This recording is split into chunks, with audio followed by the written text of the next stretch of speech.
So by now, most of you have seen the news about what's happening to real Debrid. Some of you may have even seen messages like this in your favorite streaming application, where it just seems like none of your premium links are working anymore. Now, I'm not going to waste your time. I'm just going to answer these key questions that everybody's been asking in my comments on the forums. Really, people just need to know or understand how this impacts the future of streaming on their Fire Stick, on their Android TV. So let's jump straight into the first one, which is what actually happened when this official notification came out. Well, as you can see here on their official X account, they basically posted that due to a formal notice from the French authorities, they're now strengthening their anti-piracy measures. And there was a couple of bullet points or key points about what they plan to do. Now, breaking these points down, the first one where they mention about audiovisual files available on certain file hosts or file lockers will be blacklisted. Now, again, this doesn't mean every single file or every single movie or TV show. It just means the ones mentioned in that particular blacklist, they will now be blocked. So if your application, if your add-on tries to access those files, it will now come up with an error, a bit like what you saw at the start of this video. Now, the next one is they're saying they're going to introduce some kind of filtering, again, with this particular request, which means that certain file types, certain file names, certain content that they're trying to monitor, again, will now be blocked. So if your file name is called gladiator.movie.mp4, then, they'll be looking for certain keywords or certain filters. And again, they will block that content. Now, the next one, it says a blocking of all torrent hashes on private trackers. So again, certain movies or certain content. I mean, you can say it's going to be obviously the most recent, most popular, more newer stuff typically.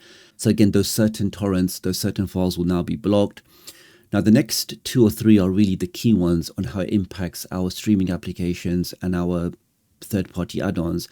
It says a complete purge of files potentially cached on previously mentioned criteria. So lots of people use RD because of its great caching feature, which means if a torrent file was previously downloaded, the next person that wants to watch the same content can watch it straight away because we don't have to download that file again. It will come straight from the RD cache servers.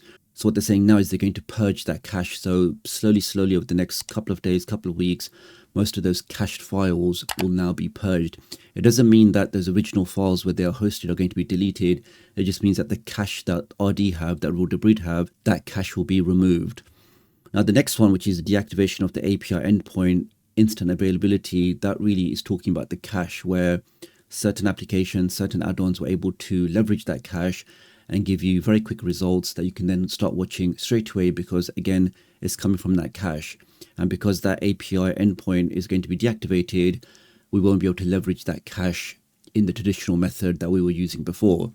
And the last one is a blocking of counterfeit Kodi and Stremio applications. I mean, I don't know why they're calling it counterfeit. I mean, Stremio is available directly on the Play Store and so is Kodi. So I'm not sure what they mean there, but they're just trying to imply that they're the applications that people typically use with RD to potentially access certain content. So they're going to try to make that process very difficult. But again, I don't see how that's going to happen or how they can really identify what's being actually used. But so what does this mean for my favorite Kodi add-on? Well, in reality, it just means that my favorite add-ons need to be reconfigured. Don't leverage the cache anymore. Just search across RD. Maybe some of the results you may not get as many results as before. Maybe some of the results you get won't be cache results. You'll be looking at all results, and I believe most of the popular ones have been reconfigured. You can once again find content that is out there. So really, it's just an alternative method to get to the same content. The easier, quicker path was now blocked. We just have to take a slightly longer route to get to the same destination. So for those applications, again, it's just going to be waiting for an update, waiting for those applications to reconfigure themselves. They can't rely on cache data anymore. And of course, if some of those files that were previously on there, which were on the blacklist, are now going to be blocked, they're not going to work anymore. So for those ones, we'll have to wait for other options to be made available. So for this one, I mean, it's not the end of third-party streaming at all, because as I'm sure you guys know, especially the ones that have been in the game for some time, even if something gets completely shut down, there's always 5 other options that appear the next day. I mean, it was a bit like before when the ISPs were ordered that, these particular websites are offering infringing content.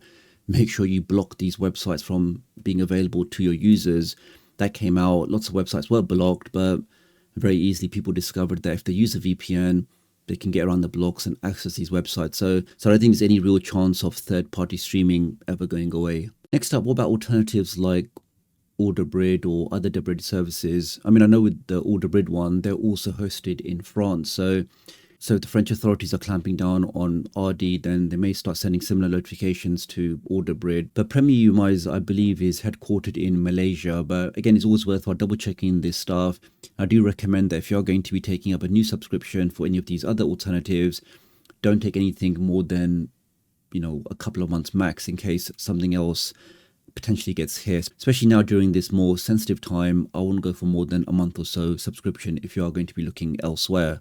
And lots of people asking that can they actually get a refund from RD, and it looks like some people have successfully been able to reach out to RD, request a refund, and get something back. So if you're interested in that, definitely do reach out to RD, maybe create a support ticket and see if you can get your money back.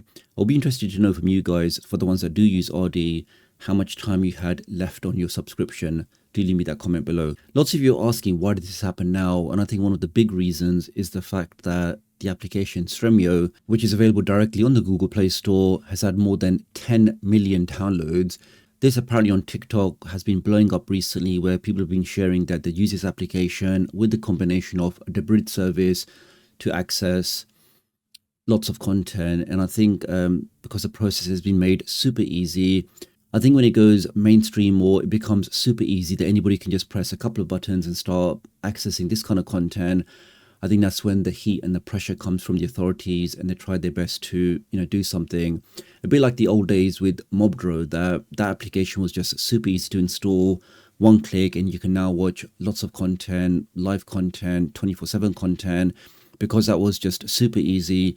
That was the main application that the authorities or broadcasters, that was the application that they all targeted, just because it was really popular and really easy to use. So again, I think because of that, I think that's what really triggered this thing. But as I mentioned before, guys, with the way these things generally work, it's always best to wait it out for a couple of days, couple of weeks, just to see how things pan out. There's no need necessarily to jump ship straight away.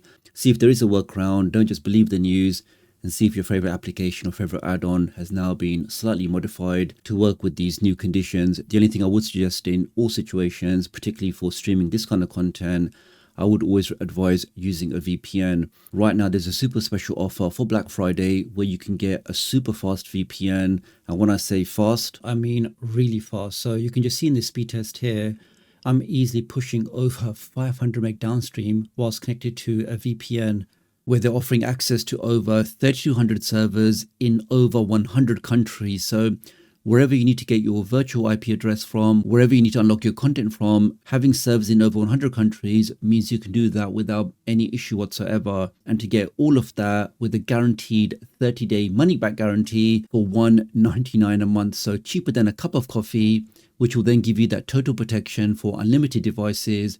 You can then change your IP address, you can access geo-doctor content, your ISP, government agencies, hackers, bad actors.